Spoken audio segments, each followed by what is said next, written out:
Esto es Radio de Supervivencia. Aprende, prepárate y sobrevive.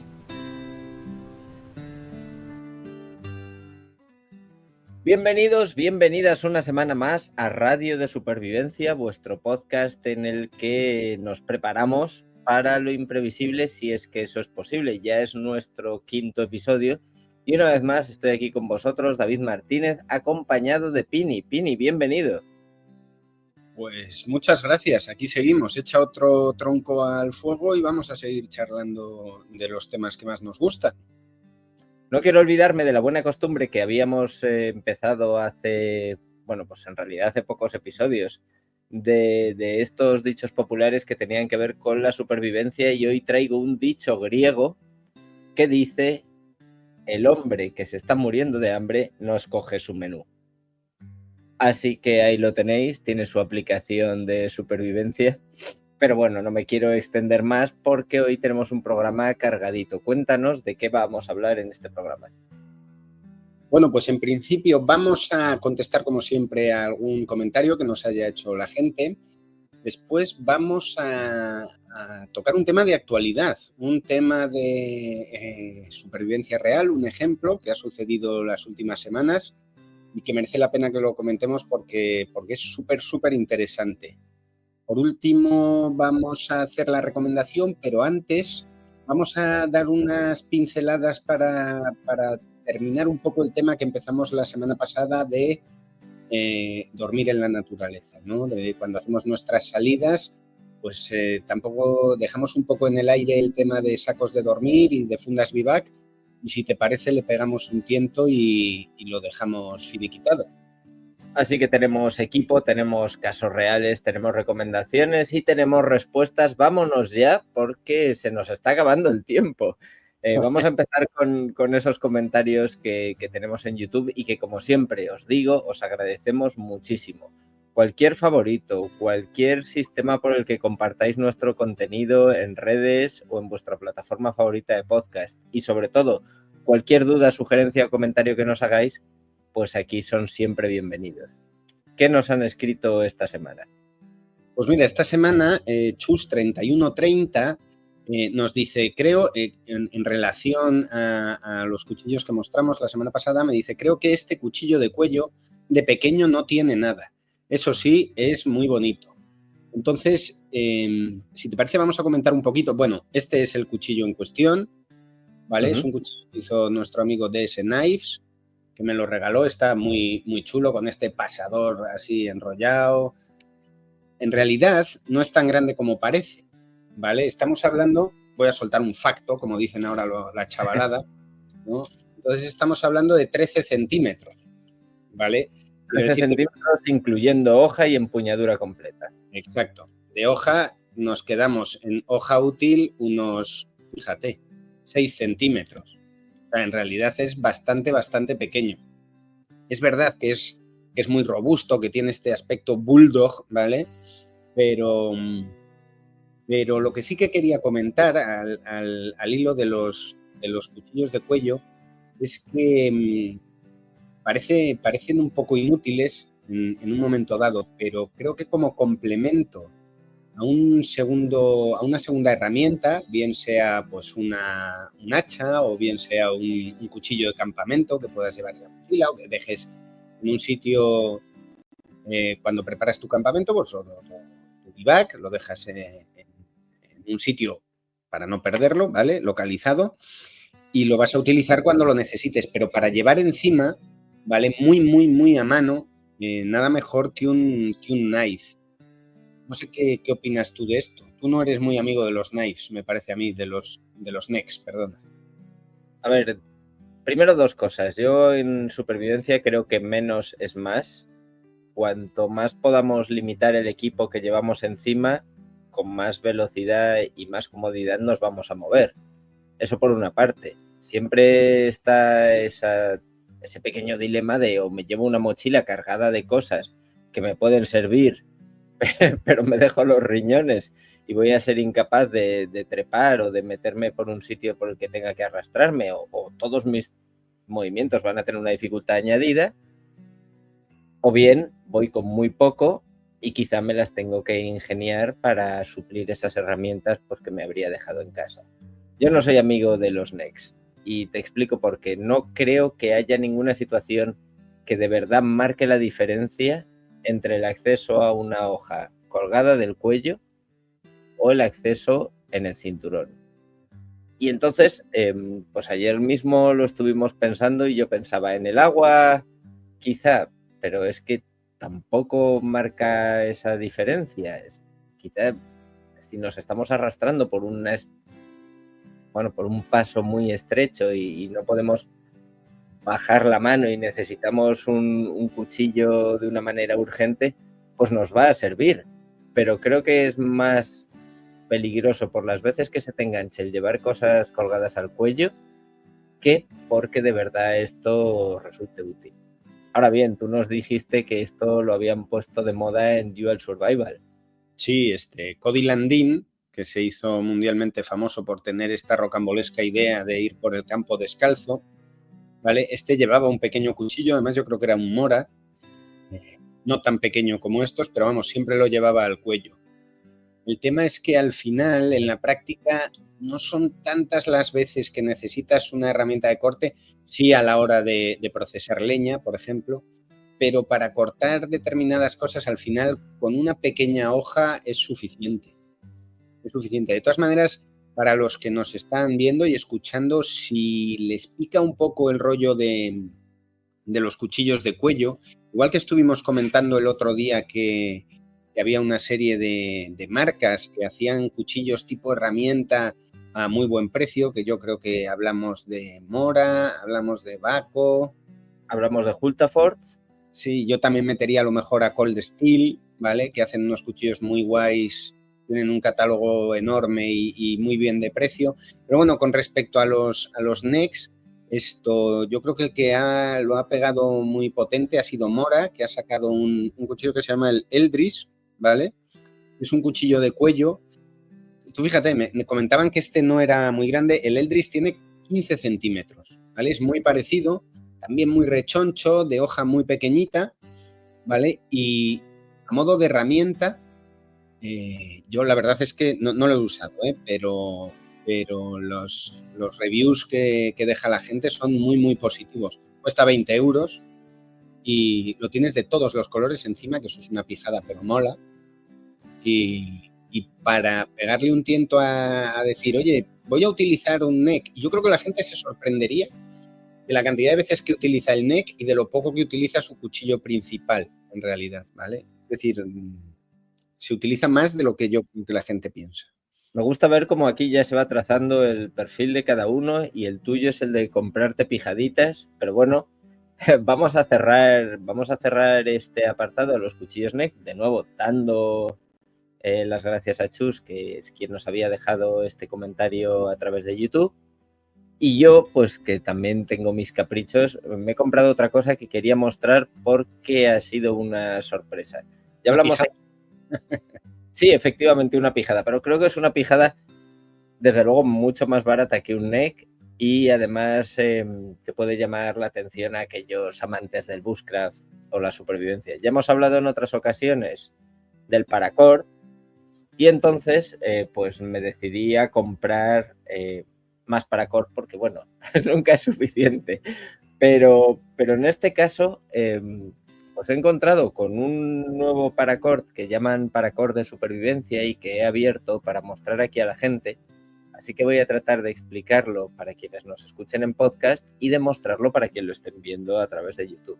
La particularidad es que este paracord cuenta con 7 núcleos, de los cuales, si podéis ver la cámara, no sé si se va a ver muy bien, pero tiene 6 núcleos blancos, como cualquiera de los cordeles de los que hemos hablado, y un núcleo de color rojo para marcar lo que haga falta. Además de todo esto, lo que me llamó la atención y lo que me ha hecho comprarlo principalmente es que junto a los cordones típicos que forman esta cuerda de seguridad, tiene una cuerda un poco más ancha preparada para actuar como si fuese yesca, para que podamos encender fuego con ella, de modo que no sé de lo que está impregnado, pero se supone que si somos capaces de sacar esta cuerda, algo que voy a hacer aquí, porque esto al fin y al cabo pues es un trozo pequeñito, si desmontamos el paracord, tenemos aquí esta cuerda un poco más ancha que debería prender con facilidad. Y no es el único cordel extra que incluye, sino que además, esto es imposible que se vea en cámara, pero bueno, tiene un sedal para pesca y tiene, vamos a decir, un pequeño hilo de cobre que es conductor y que podríamos utilizar como cable si hiciese falta. Así que lo tenemos casi todo. Tenemos nuestra cuerda paracord tradicional con un hilo de color rojo por si queremos marcar algo, y además tenemos una cuerda de pesca, un cable y una cuerda preparada para encender fuego. Y el precio está tirado. No voy a hacer publicidad como tú. No, pero muy guay, sobre todo el cable, no tanto para darle un uso electrónico o eléctrico, sino para, no será muy gordo, pero bueno, esto para intentar, muy fino, pero bueno, aunque sea para señalizar el campamento, para hacer la típica trampa sonora, por si acaso queremos estar alerta, dependiendo del sitio donde estuvimos durmiendo, sí que tiene buena pinta, pues mola bastante. Escucha, ¿y la yesca se deshace con facilidad? ¿Es fluffy? Bueno, lo puedo probar aquí mismo en cámara a deshacer. No es muy fluffy, si se nos permite esa expresión. Tiene la textura de un, vamos a decir, de un hilo bramante, de una cuerda más tradicional. Pero podría estar hecho de papel enrollado incluso. Si me pongo aquí a juguetear con ella, bueno, no, salen hebras. Entonces, sí, tiene cierta facilidad para deshacerse. Ajá. Y lo que aún no he comprobado es cómo de fácil es hacer que esto prenda. Pues ya tienes tarea para esta semana, a ver si de verdad prende o no. A ver si montamos un escándalo en casa. Bueno, hemos dicho al principio del programa que íbamos a hablar de un tema de actualidad. Esto no es tan sencillo en Radio Supervivencia, salvo que ocurra, Dios no lo quiera, una emergencia. Pero en este caso sí que traemos un caso de supervivencia, no sé si deportiva, pero desde luego de aplicación de la supervivencia deportiva, que impresiona mucho y que, bueno, pues refuerza alguna de las tesis que hemos comentado en estos programas anteriores y que seguro comentaremos en los próximos. Vamos a meternos ya de lleno en este asunto. Así es, esto es un caso paradigmático. Es un caso paradigmático por varias razones. Primero, el entorno, yo creo. Después, la persona que por desgracia lo sufre y se enfrenta a esta situación. Y luego la resolución. La verdad es que es difícil encontrar un caso de este estilo. Vamos a ir analizándolo poco a poco, si te parece. Es el caso de Tiffany Slayton, ¿vale? Tiffany Slayton es una aventurera, una excursionista de 28 años, ¿vale? Que es aficionada a la supervivencia deportiva, ¿vale? Esta chica está muy acostumbrada a realizar salidas al campo. Tiene equipo, tiene conocimiento y tiene entrenamiento. Esto no suele ser habitual en las situaciones de supervivencia, salvo en las situaciones de montaña o situaciones, pues, qué sé yo, de casos de guerra con soldados, etcétera, etcétera. Pero vamos, normalmente las personas que se enfrentan a situaciones de supervivencia suelen ser pues personas analfabetas en el ámbito de la supervivencia, pero este no es el caso. No diría analfabetas, pero digamos que aquí la gracia está en que la persona normal es quien es capaz de ingeniárselas para sobrevivir y no el que está ya preparado. Pero venga, dale. Bueno, esta chica estaba preparada, puesto que llevaba su mochila y estaba planificando una excursión de bicicleta, con bicicleta eléctrica, ¿vale? Y estaba en un entorno muy bonito. Estamos hablando del lago Huntington, ¿vale? Esto está en la Sierra Nevada, en Estados Unidos, y está... Costa oeste. En la costa oeste. Norte de California, yo creo que es. Sí, está un poco a la altura de Seattle, ¿vale? Más en el centro, que en el norte, ¿vale? Si te fijas, para que la gente se oriente un poco, está entre un poquito al sur de Yosemite, del valle, del archiconocido valle de Yosemite, ¿vale? A la altura de Seattle, más al sur también de San Francisco, ¿no? No, te estás liando. Seattle está al norte, casi haciendo frontera con Canadá, y San Francisco está al norte de California. Vale, entonces el hecho es que está cerca de Yosemite, ¿vale? Porque lo he estado echando un vistazo. Relativamente cerca de San Francisco. Sí. Y bueno, para el que no lo conozca, me imagino que todo el mundo conoce la Catedral de la Naturaleza, el Parque Nacional de Yosemite. Toda esa zona es una verdadera pasada. O sea, es un paraíso de la naturaleza. Son bosques increíbles. Al lado también está el Parque Natural de Sequoia. Yo conozco ambos, por suerte, tengo la suerte. Y está plagada de lagos, alta montaña, pasos de montaña. Bueno, es una maravilla. O sea, pinos gigantes. Bueno, para que se llame la Catedral de la Naturaleza, prácticamente es lo que todo el mundo tiene en la cabeza cuando lee a Trudeau o algo por el estilo, ¿vale? O sea, los bosques más bonitos y... Sí, hablamos de un bosque de coníferas a lo grande, para que os hagáis una idea. Tampoco vamos a extendernos un montón, pero son lagos cristalinos, y es importante decir que en esta época del año, a ciertas alturas, todavía nevado y, bueno, en pleno deshielo. Sí, por supuesto. Tanto es así que las carreteras que cruzan la Sierra Nevada se cortan a día de hoy, ¿vale? En invierno quedan cortadas durante todo el invierno y cuando ya llega el deshielo se vuelven a abrir, cosa que parece increíble, pero para que la gente se haga una idea un poco de lo complicada que es esa zona.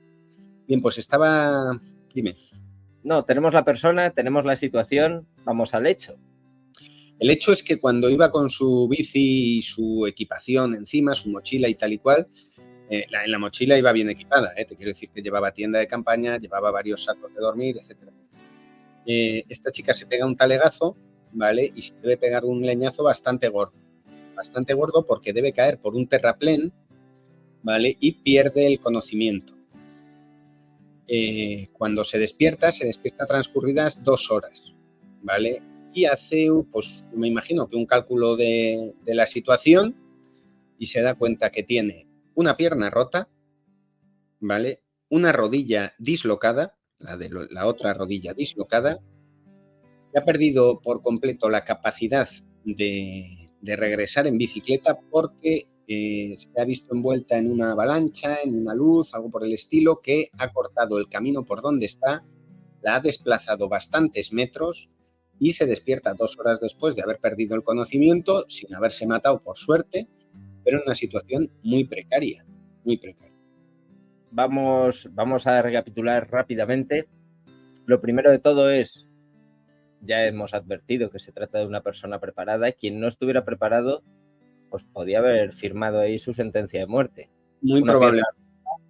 La otra dislocada, sin modo de comunicación, que es algo que no hemos mencionado, pero evidentemente no cuenta en ese momento con la posibilidad de llamar por teléfono. No porque su equipo, porque ella lleva un GPS, lleva el teléfono, etcétera, etcétera, pero su equipo pierde la conexión, ¿vale? Entonces, en principio ya se da cuenta que está sola y que tiene que salir sola de un sitio bastante chungo. Bueno, pues vamos a ver lo que hizo. Digo yo que aquí lo primero, vamos a pensar en esta situación, lo primero que yo haría sería tratar de resolver la situación de las piernas, porque si no, no hay manera de moverse y porque la temperatura del cuerpo está cayendo a una velocidad alarmante. Efectivamente, o sea, en esos casos lo primero que tienes que hacer es un control de daño. Mirar a ver dónde estás y cómo puedes solucionar las situaciones a las que te vas a enfrentar. En principio, al parecer, esta chica solo se afectó el tren inferior, ¿vale? Y optó primero por entablillarse la fractura. Esto es depende mucho de la fractura a la que te enfrentas, ¿vale? Si es una fractura abierta, vas jodido porque el dolor al que te vas a enfrentar y la complicación de entablillar una fractura abierta es muy chungo. Entonces ahí, no lo sé, tratarías de frenar hemorragias como fuese y tirar hasta donde pudiese. Al parecer, debía ser una fractura limpia, ¿vale? De tal manera que se entablilló. Entablillarse es un hecho fácil, hay que entablillarse bien, hay que entablillarse fuerte para evitar que en la medida de lo posible se mueva la fractura, entre otras cosas porque vas a ver las estrellas cada vez que esa fractura se mueva un poquito. Y sobre todo tuvo que recolocarse la otra rodilla. Esto es también un acto gordo. Te quiero decir que no es sencillo. Esto estamos acostumbrados a verlo con la gente que se coloca el hombro cuando, bueno, no todo el mundo es capaz de colocarse el hombro, pero hay gente a la que se les coloca el hombro y se lo pueden colocar. Aquí la dificultad añadida, que a mí me parece una cosa esencial, es que yo pienso que si tuviera que colocarme una rodilla que se sale de su posición, utilizaría la otra pierna para hacer fuerza, pero en este caso, como la otra pierna está rota, pues supongo que tiraría del peso del cuerpo y el tren superior y muchísimas agallas. Hombre, eso por supuesto, ten en cuenta que no somos el sargento Riggs de Arma Letal colocándose el hombro, pegándose un leñazo contra una pared, ¿no?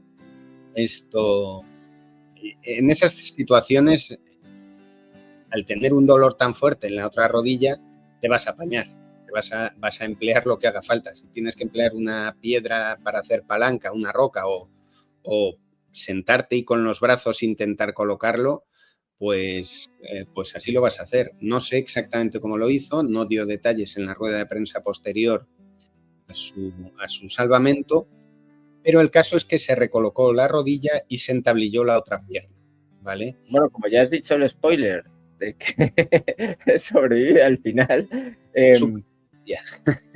lo que sí podemos hacer es ver cuáles fueron los siguientes pasos hasta que, bueno, esta historia acaba bien, ya lo habéis oído. Correcto. Entonces trató de orientarse, para lo cual en su teléfono móvil buscó puntos cercanos, pero al parecer lo único que pudo encontrar era un Starbucks, ¿vale? La geolocalización de un puñetero Starbucks para ir a tomarse un frappuccino enrollado. Vale. Y entonces, al menos, esto le dio punto de referencia para saber por dónde ir, ¿vale? En esta época del año debe ser un clima bastante variable allí. Por altitud y todo, al parecer tuvo que enfrentarse a mogollón, cuenta que hasta 13, no sé si las contó, ¿no? Pero dice que hasta 13 tormentas de nieve chunga. De tal manera que debió pasar como no demasiados días, o bastantes, en plan 3 o 4 días, arrastrándose, ¿vale? Como pudo, durante los cuales tuvo que emplear todo su conocimiento, porque esta chica, aparte de ser aficionada a la experiencia deportiva, al bushcraft y tal igual, le gustaba la botánica, ¿vale? De tal manera que tenía un conocimiento extenso, esto ya lo comentaremos, que es fundamental cuando se hacen salidas, conocer un poco no tanto la fauna, porque al final es muy escasa la fauna que hay en determinados sitios, pero sí la flora. Es decir, esto parece una tontería, pero tiene toda la lógica del mundo. No es muy necesario saber distinguir entre un oso negro o un oso Kodiak, pero sí es muy importante saber qué plantas podemos tomar, qué plantas tienen usos medicinales, qué plantas son tóxicas. Acerca de lo que has dicho, permíteme que añada 2 cositas muy rápidas. Has hablado de que tiene su background, su conocimiento previo de las plantas. Decir que también tiene una preparación porque era entrenadora preolímpica en tiro con arco. O sea que, bueno, hablamos de una persona muy en forma, además. Sí. Luego, respecto al clima, esto es algo que yo también he experimentado en mis propias carnes, y es que hay una frase muy famosa de Mark Twain que dice que el peor invierno que pasé fue un verano en San Francisco. porque, bueno, pues porque el clima allí es precisamente variable y hay vientos y la temperatura puede caer muy rápido.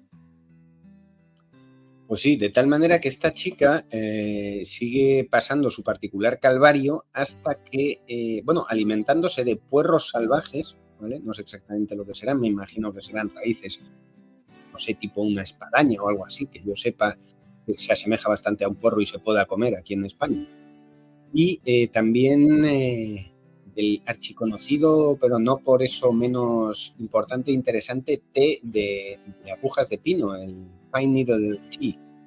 ¿Vale? Esto se puede hacer con todos los pinos, todos los abetos, y es muy sencillo. Simplemente coges un matojo de agujas de pino, de hojas de pino, y hierves agua, y tiene un aporte de vitamina C, sobre todo, bestial.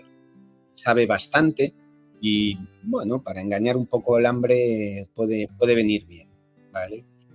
A ver, infusión sin aporte calórico, pero bueno, es más divertido que beber agua, efectivamente.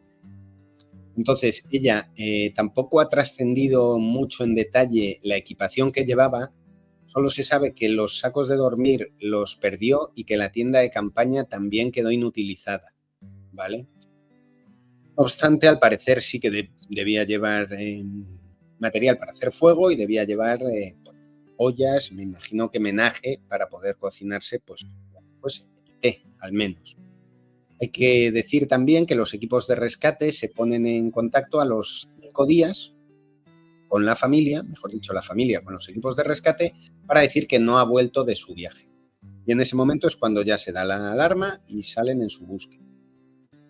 Problema que al parecer ni estaba demasiado bien dicha la ruta que iba a tomar, que esto es algo que, aunque parezca una tontería, siempre hay que hacer. Es decir, avisar a alguien tus salidas, dónde vas a ir, por dónde te vas a mover y por dónde puede que te llegues a mover. Dices, mira, yo tengo pensado esto, pero no quita que en un momento dado, si no veo aquí lo que me interesa o veo en otro sitio lo que me interesa, me mueva al valle de al lado, al río de enfrente o cruce esta montaña. ¿Vale? De tal manera que al parecer las indicaciones no debían estar lo suficientemente bien porque el equipo de rescate, pese a que cubre una cantidad enorme de terreno, no es capaz de dar con ella. Y a posteriori se ha sabido que ni siquiera estaban buscando en la zona en la que ella estaba. ¿Vale? O sea que esto es una cosa bastante a tener en cuenta en las situaciones de supervivencia, que muchas veces se pierde tiempo y energía en preparar una señalización que después ni siquiera se va a llegar a utilizar. Es decir, no es que veas al helicóptero y enciendas tu hoguera de ramas verdes para llamar la atención, sino que no vas a ver al helicóptero, ¿vale? Entonces esta chica... Hay una cosa que yo creo que ya hemos repetido, pero si no voy a empezar a decir ahora y que diremos muchísimas veces en Radio Supervivencia, que forma parte de la propia actividad en sí, que es preparation, preparation, preparation, como dicen los americanos. Hay que preparar, preparar, preparar antes de ejecutar nada. Y por supuesto forma parte de esta preparación antes de la salida, dejar indicaciones de por dónde vas a estar, claro. Exacto, esto de tal manera que pese a que todos los equipos de rescate en principio cubrieron la zona donde se pensaba que estaba, ya prácticamente la dieron por fallecida e incluso abandonaron la búsqueda, ¿vale? Al cabo del tiempo. Vamos a hacer un fast forward porque aquí sí que no he encontrado datos de cómo transcurre ese tiempo, pero el caso es que finalmente, después de 21 días, ella consigue llegar a un sitio, vamos a decir, a la civilización. Bueno, no tanto, pero sí, llega a una cabaña, ¿vale? Llega a una cabaña que se supone, porque claro, esa zona es tan bonita y tal y cual, que en verano recibe mogollón de visitantes. Y entonces debe haber una especie de cabañas de alquiler, ¿vale? Donde ella da en una de ellas. Consigue entrar y eso sí, dice que se encontró con el mejor saco de dormir que ha visto en su vida, imagínate, la que tenía que llevar encima, ¿vale? Y consigue aguantar allí hasta que el propietario del resort, de las cabañas, del establecimiento hotelero, aparece por allí para limpiarlas, para empezar la temporada que comienza ahora, y se la encuentra, pues fíjate en qué circunstancias. Debía estar ya bastante tocada. Hay que tener en cuenta dos cosas. Bueno, primero, ella dijo que si no llegan a encontrarla ese día o el siguiente, que ya hubiese palmado. No sé yo hasta qué punto esto es cierto. El cuerpo humano da mucho de sí y es la mente la que se rinde antes que... Entonces, y otra cosa que también hemos comentado alguna vez, pero para que nos demos cuenta lo importante que es y explica muy claramente por qué no se han dado tantos detalles, es que ella en todo momento llevó un diario de la situación, ¿vale? Fue escribiendo todo lo que le fue pasando, entonces me imagino que en menos de 6 meses tendremos un jugoso libro a la vista donde nos explicará paso a paso todas las técnicas que utilizó y todos los detalles para salir de ese entuerto. Pero...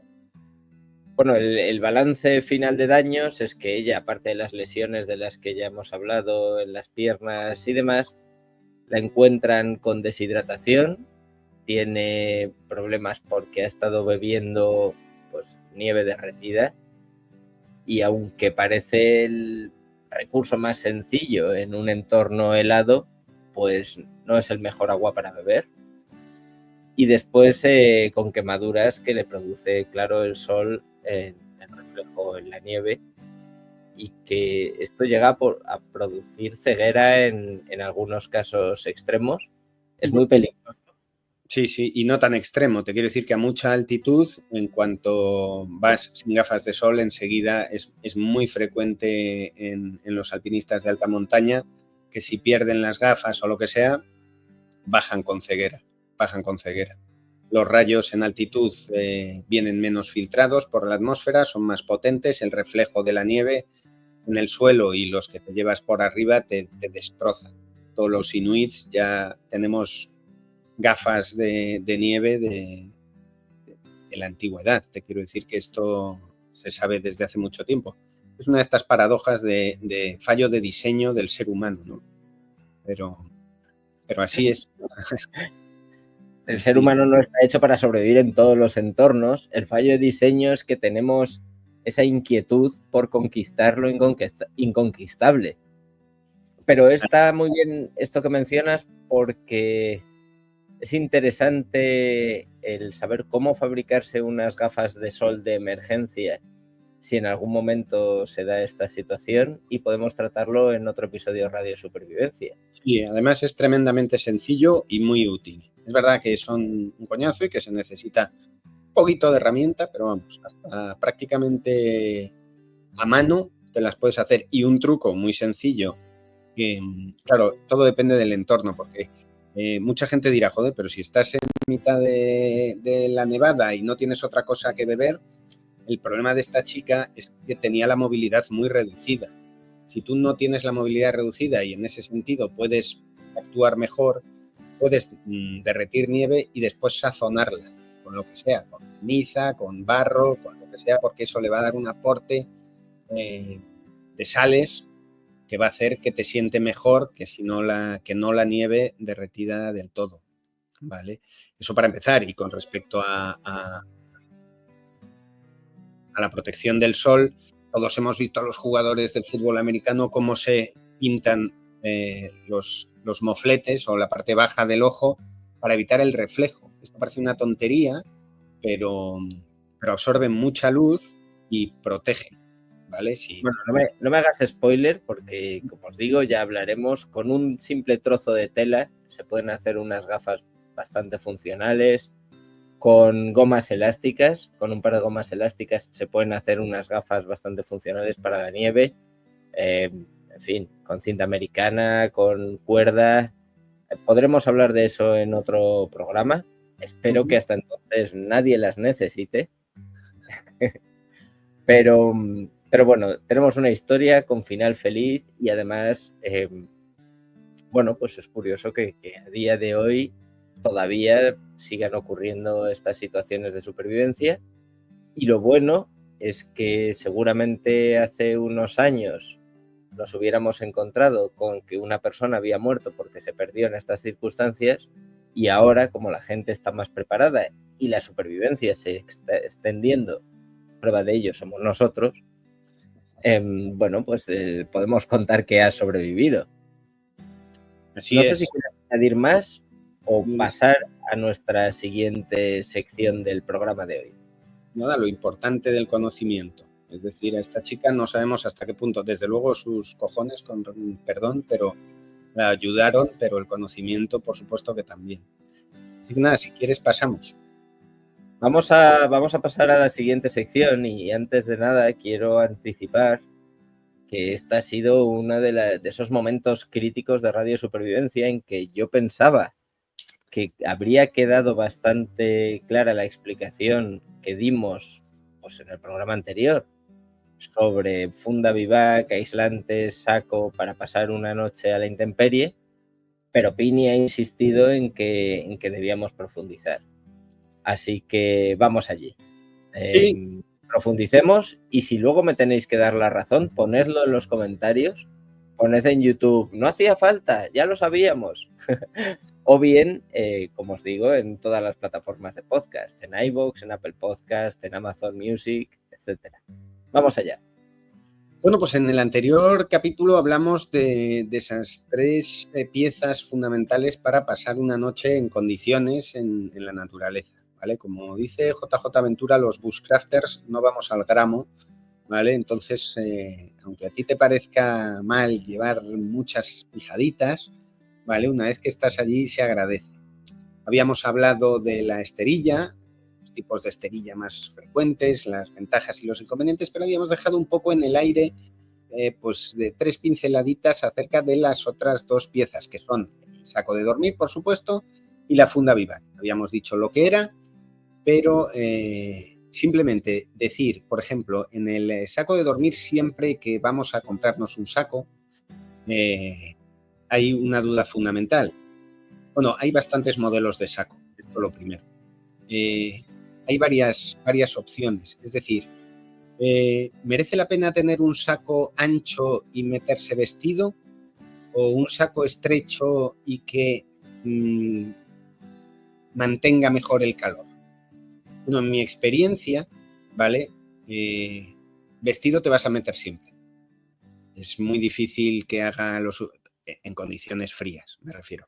Es muy difícil que haga lo suficientemente bueno como para decir, bueno, pues me desnudo para que el saco se emplea al máximo, se caliente rápidamente y ofrezca todo. Empieza a conservar el calor del cuerpo. Bueno, en la práctica.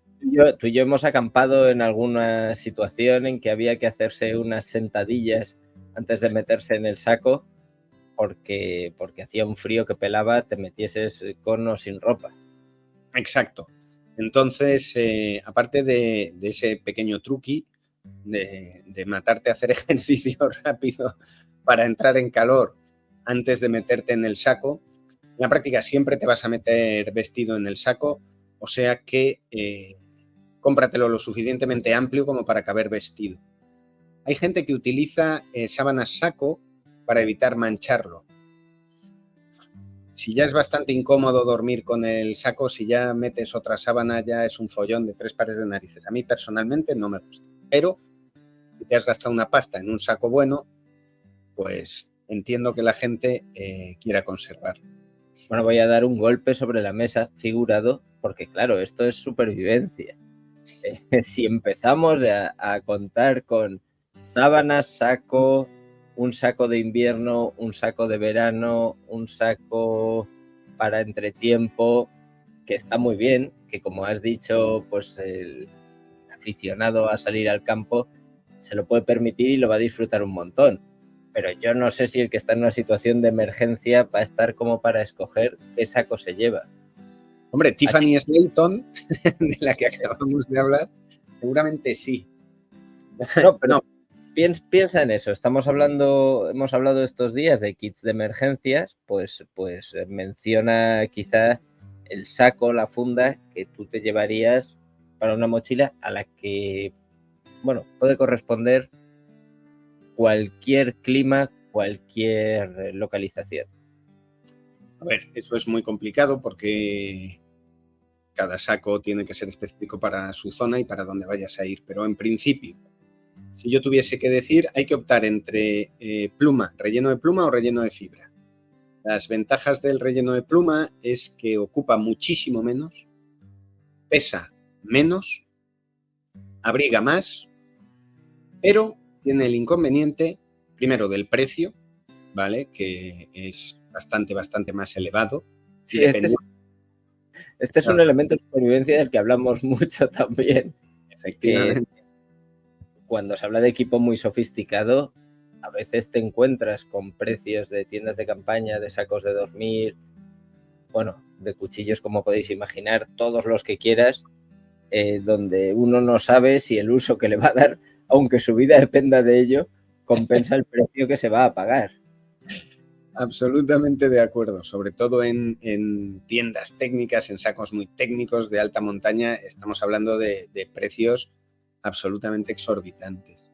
Esto, no obstante, la pluma tiene un error o una falla muy grande, y es que en mojado pierde su capacidad calorífica. Y esto es una cosa que hay que tener muy en cuenta cuando se hacen salidas altas, ¿vale? Yo personalmente uso saco de plumas, ¿vale? Un saco buenísimo, es un saco tipo momia,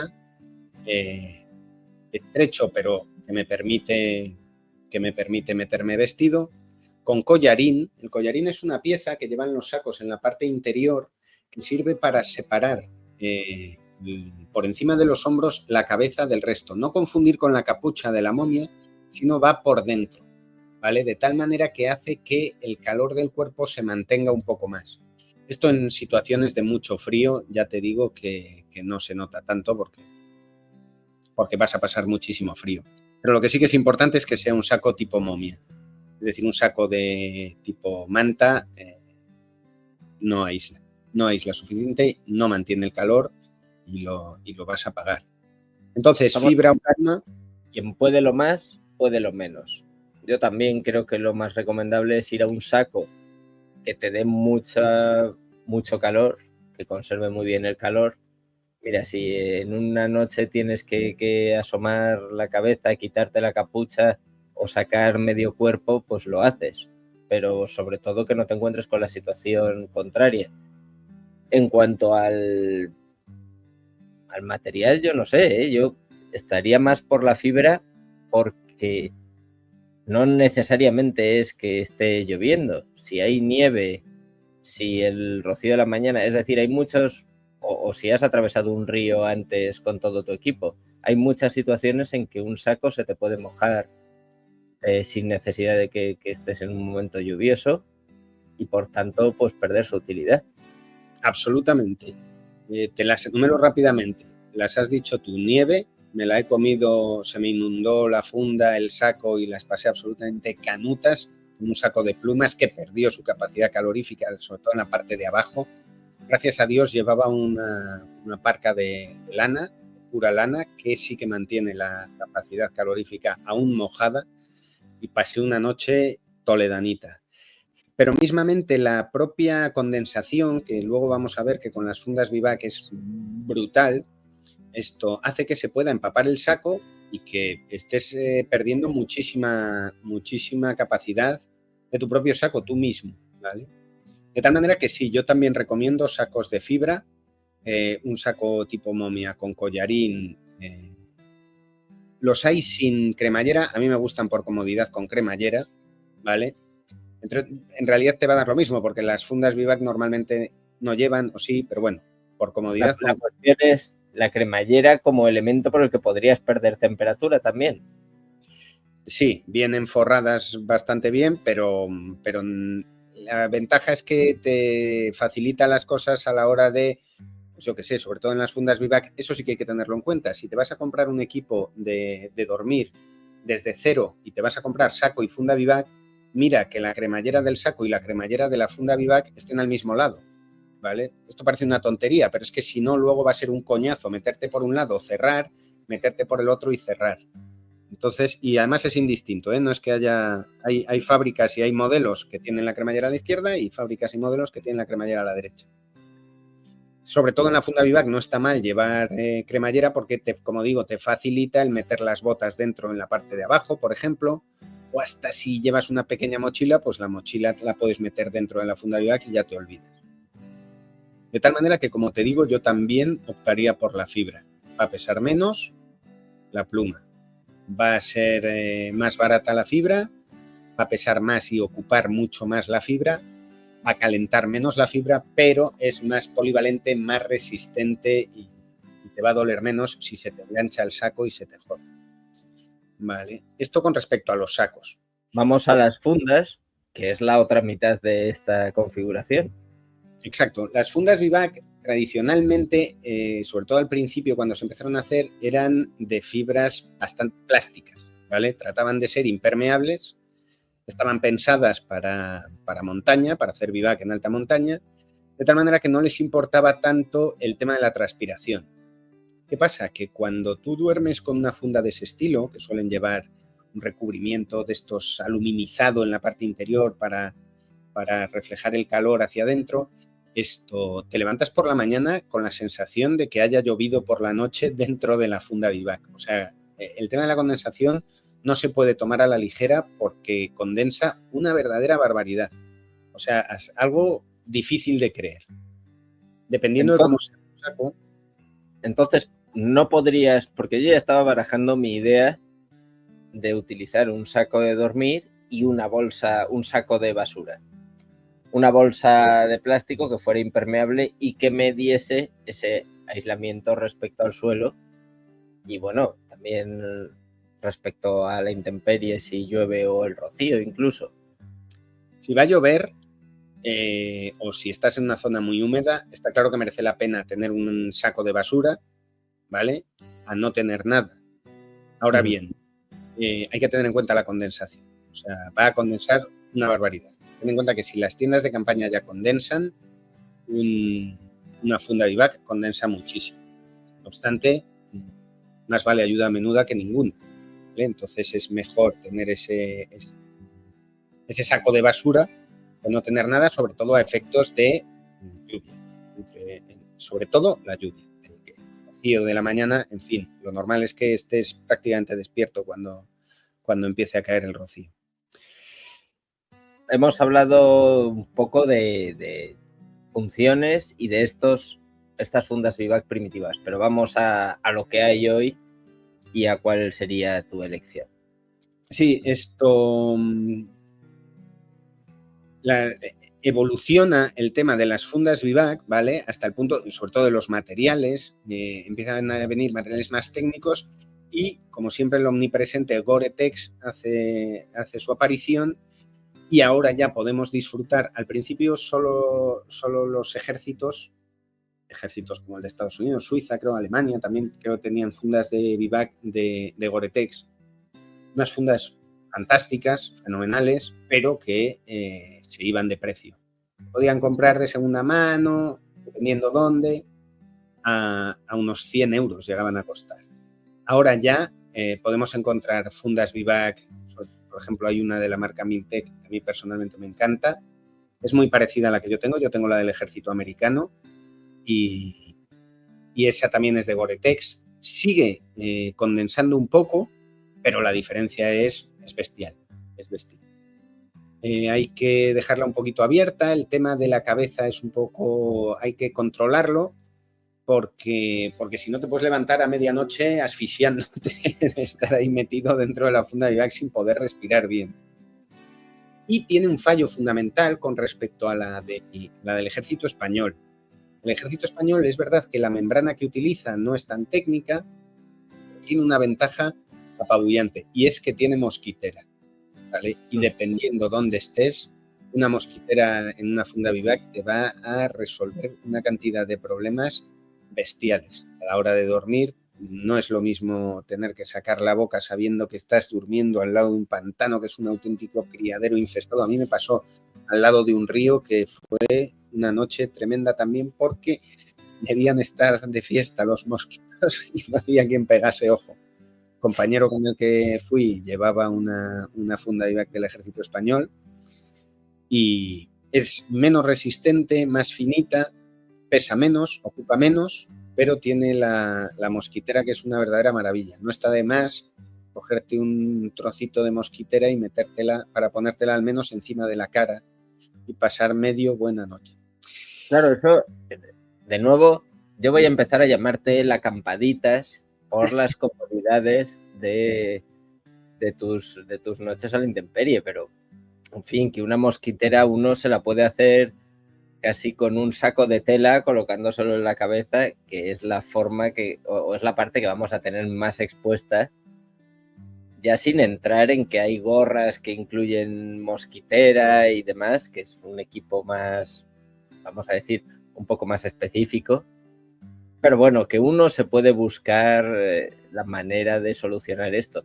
No te digo que debería ser lo primero que hemos recomendado, quemar un termitero en nuestro fuego de campamento para ahuyentar un poco a los mosquitos.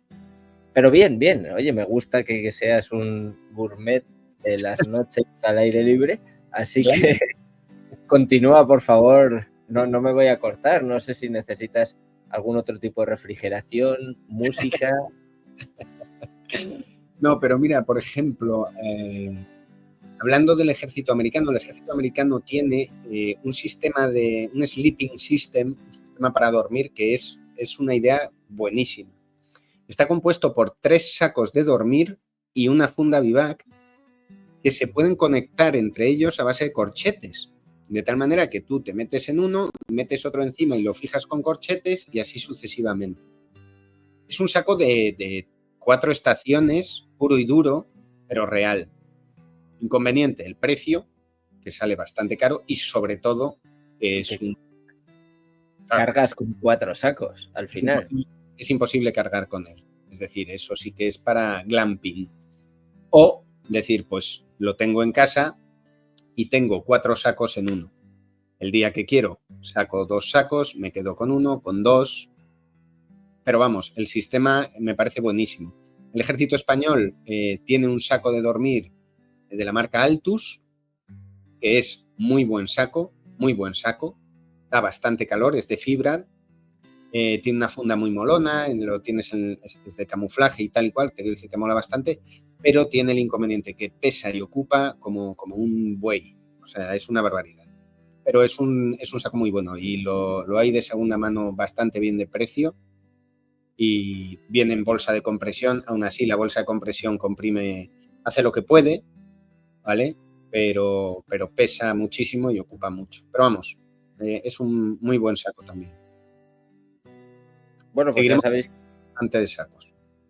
Cuando vayáis a pasar la noche con Pini, os lleváis una mula para cargar todas esas necesidades nocturnas. Creo que aquí, bueno, pues tendremos ocasión de hablar de refugios y cosas más manuales o más de emergencia.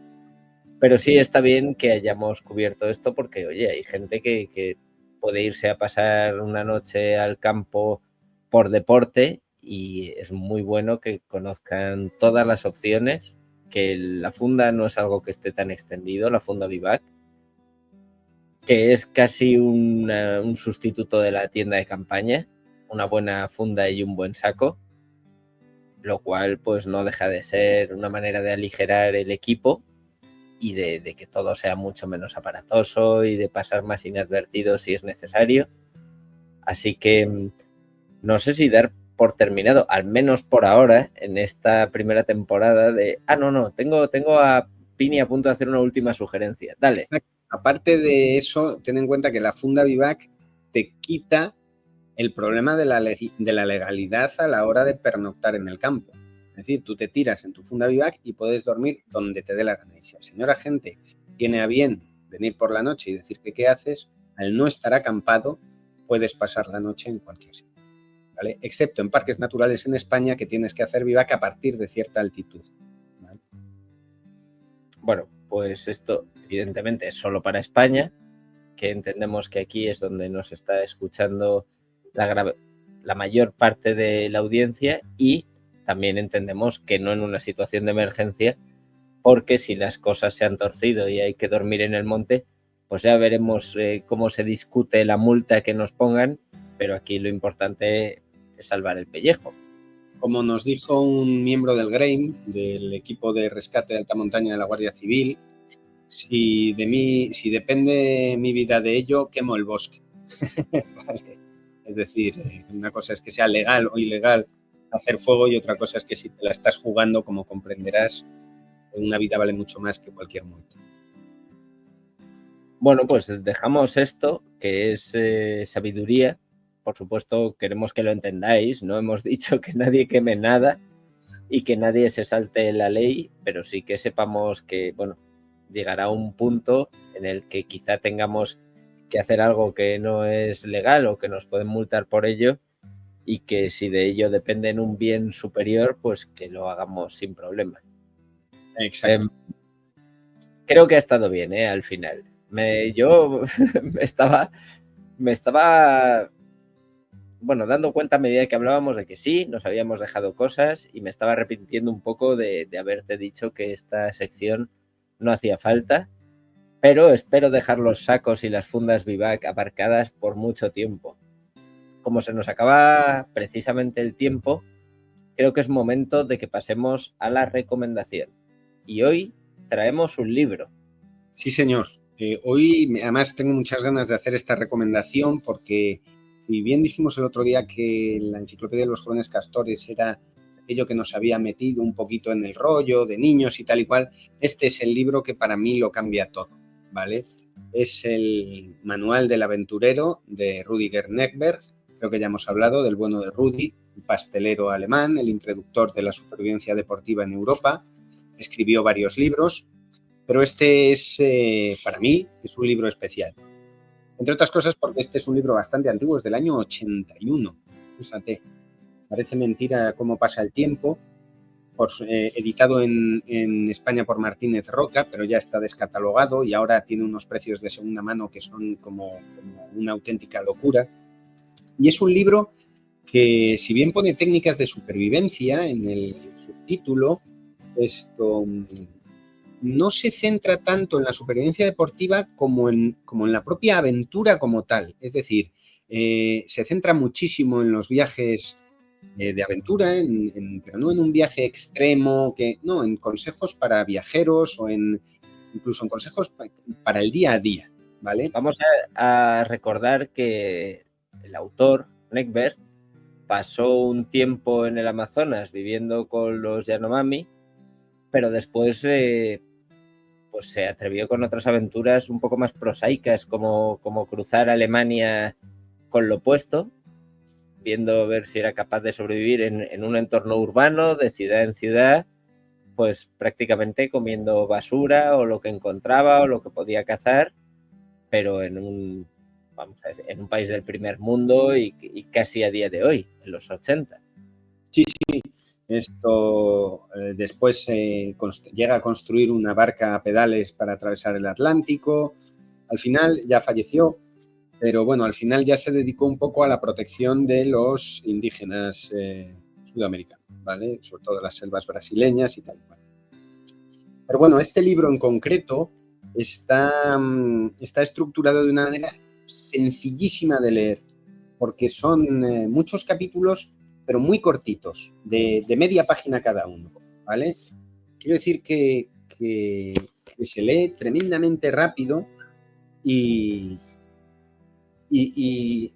empieza, por ejemplo, para que os hagáis una idea cómo va, primero nos habla un poco de ejemplos de supervivencia. El milagro de los Andes, Viven, la Sociedad de la Nieve. Después nos cuenta un caso súper curioso que yo he estado buscando más referencia suyo y la verdad es que no lo he encontrado. Y es un tipo alemán que se queda una noche, estaba trabajando en una empresa y se queda encerrado en una cámara frigorífica. Estamos hablando de la época en la que las cámaras frigoríficas no tenían sistemas de seguridad para abrir desde dentro. De tal manera que era un viernes por la tarde y se da cuenta que nadie va a venir a salvarle y que hasta el lunes se va a quedar ahí. Intenta por todos los medios desarmar la cámara, pero claro, no puede. resumiendo muy rápidamente, se da cuenta que cuando ha montado una pirámide de cajas en una de las esquinas para ir a reventar el ventilador, que revienta, pero como está también aislado, sabe que va a palmar y tal, pero mientras ha montado la pirámide, ha entrado en calor, ¿vale? De tal manera que aquel tipo, según cuenta Rudiger en su libro, se pasa un fin de semana entero moviendo cajas de un lado a otro para no palmar. Y le descubren el lunes como un zombie moviendo cajas de un lado a otro, pero consigue salvar. Después trata muy rápidamente también el tema del entrenamiento de supervivencia, cómo estar lo suficientemente en forma, qué tipos de ejercicios hay que realizar para en un momento determinado tener destreza suficiente para este tipo de viajes o supervivencia. Luego habla de fundamentos de supervivencia, pues además es que no se corta. Te quiero decir que el tío te habla de tiro, de cuchillos, de primeros auxilios, tema de idiomas, qué palabras son importantes conocer en todos los idiomas. Lista de viajes en el sentido de necesitas hacer algún contrato matrimonial antes de pegarte tu viajecito de aventura, deja hecho testamento, haz una lista de viaje un poquito extrema, ¿vale? Habla de todo tipo de viajes, de un viaje, de cómo hacerlo, quiero decir, si quieres hacer un viaje en bici, si quieres ir a pie, si quieres ser un viaje más organizado en el que tú después te hagas tus excursiones un poco enrolladas, ¿vale? Habla mucho de fronteras, habla mucho de policías, habla mucho de sobornos, habla mucho de hasta contrabando. Quiero decir que el tío dice, oye, pues si tienes que cruzar una frontera y no quieres prescindir de tus armas, ¿cómo puedes hacerlo? ¿Vale? También luego nos habla muy rápidamente de las 5 zonas, de mar, montaña, selva, desierto y ártico, ¿vale? Las técnicas básicas de refugio, de fuego, para vestirte, etcétera, etcétera. Y luego hay otra parte que también me gusta mucho, que son 2 capitulitos muy pequeños, pero muy curiosos, que escribe una mujer, una amiga suya, también viajera y aventurera alemana, Meredith Horn, o algo por el estilo, y te habla, por un lado, de las mujeres viajando solas, ¿vale? Y por otro lado de matrimonio en el extranjero, que esto es una cosa muy rara, pero es muy curiosa, porque ella te comenta y te dice, cuando viajas sola, dice, dependiendo de los países a los que vayas, dice, mogollón de gente te va a ofrecer el oro y el moro, ¿vale? Te va a ofrecer casarte con él, te va a ofrecer y muchas veces puedes verte seducida y tal y cual. Y da una serie de consejos muy buenos. Ella sobre todo y él también. O sea, la verdad es que aunque no hagamos salidas al monte, aunque no seamos montañeros ni survivalistas ni nada por el estilo, es un libro que puede leer cualquier persona porque son unos consejos de, qué sé, de un poco un día a día, de flipadillo, pero muy guays. Fíjate, siempre me acuerdo de uno que se llama Superar el asco. Y cuenta la anécdota. Porque claro, el tío dice que muchas veces tienes que comerte un gusano y que este es pastelero encima, que dice, oye, que a mí no me apetece comerme el gusano, pero tienes que darte cuenta que hay circunstancias en las que tienes que superar el asco. Y cuenta una anécdota que le pasó a él, que dice que le invitaron una familia que era admiradora suya y tal y cual, y le invitó a comer pues, un asado, vamos, una parrilla, ahí, una barbacoa en su casa en Alemania. Y que estaba comiendo tan tranquilamente cuando a la abuela se le atragantó un poco el rollo y entonces al final, a base de toser, escupió la dentadura. Y en la dentadura creemos que, o vamos, se deduce que la higiene de la señora no era muy avanzada, ¿vale? Y la dentadura la tenía llena de gusanos, ¿vale? Y entonces la señora, que no veía muy bien, volvió a coger la dentadura y se la volvió a meter en la boca. Entonces, en este caso, Rudiger te cuenta cómo tuvo que batallar el asco, ¿vale? En una situación no de supervivencia, pero que necesitaba sobreponerse a ella. Y todos son este tipo de historietas y tal, de tal manera que hace que el libro sea delicioso. De verdad os lo digo, si lo podéis encontrar, Esto, no dudéis ni un segundo. No sé cuántas páginas son, 250 aproximadamente. 280, pero vamos, se lee muy rápidamente porque, como os digo, siempre está adornado de sus propias experiencias y de otras historias. No sé yo hasta qué punto serán reales, pero desde luego son muy molones. Bueno, pues hemos superado el asco, hemos recomendado un buen libro y además también os puedo adelantar que hablaremos de más libros de aquella época que editó Martínez Roca en España, porque yo creo que tengo por ahí el manual de supervivencia donde ya sí se centraba en diagramas, en enseñarte mediante un dibujo cómo hacer un tipo de nudo, un tipo de refugio y demás. Pero en este caso, pues aprendemos de otra manera, que es a través de la experiencia personal. Una vez más, ha sido un placer, he aprendido bastante, hemos desenmascarado tu manera de enfrentarte a la naturaleza y bueno, pues sobre todo agradeceros a vosotros que nos estéis escuchando, Radio Supervivencia, tanto en España como en todo el mundo. Estoy muy sorprendido y muy agradecido de que tengamos oyentes pues en México, en Argentina, en Estados Unidos, que nos siguen a través de las plataformas de podcast. Bueno, id y contadlo, decid que está este podcast por aquí, que hablamos de cosas muy interesantes y que queremos escucharos.